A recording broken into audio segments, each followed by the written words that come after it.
জয়গুরু।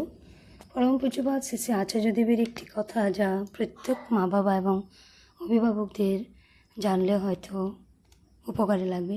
সে কথাটি বলার আগে আমি একটি ছোট্ট গল্প বলবো, যেখানে এক বাবা তার 5 বছরের ছোট ছেলেকে নিয়ে বাজারে যায়।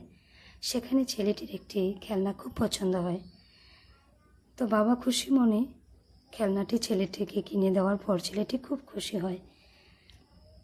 বাড়ি ফেরার পথে বাবা একটু মৃদু এসে ছেলেটিকে বললেন, তোমাকে যে খেলনাটি কিনে দিয়েছি তোমার খুব ভালো লেগেছে, তাই না? ছেলেটি বলল, হ্যাঁ। তো এখন আমরা যখন ঘরে যাচ্ছি, তোমার মা তো আমাদের ফেরার জন্য অপেক্ষা করছেন। তো তোমার মার জন্য যদি কিছু নিয়ে যাই তবে কেমন হয়? ছেলেটি কিছু বলল না। বাবার কথাগুলো যেন নিঃশব্দে নাড়া দিয়ে গেল ছেলেটির মনে। কিছুটা যাওয়ার পর ছেলেটি হঠাৎ থেমে বাবার দিকে তাকিয়ে বলল, বাবা, চলো মায়ের জন্য কিছু নিয়ে যাই। তখন বাবা জিজ্ঞাসা করলো, মায়ের জন্য কি নিয়ে যাবে?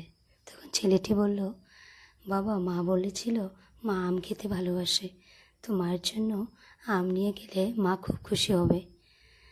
তো এই গল্পটি বলার উদ্দেশ্য একটাই, পরম পূজ্যপাদ শ্রী শ্রী আচার্যদেবের কাছে একটি মা যখন ওনার ছেলের দুষ্টুমির কথা আচার্যদেব শ্রী শ্রী দাদার কাছে বলছিল, তখন আচার্যদেব দাদা বুঝিয়ে বলছিলেন যে আশীর্বাদ শুধু মুখের কথা বা মাথায় হাত রাখা নয়, সন্তানের চরিত্র গঠনের জন্য ভালোবাসার সঙ্গে সঠিক অনুশাসন দেওয়াই প্রকৃত আশীর্বাদ।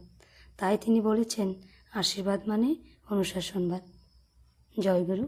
বন্দে পুরুষোত্তম।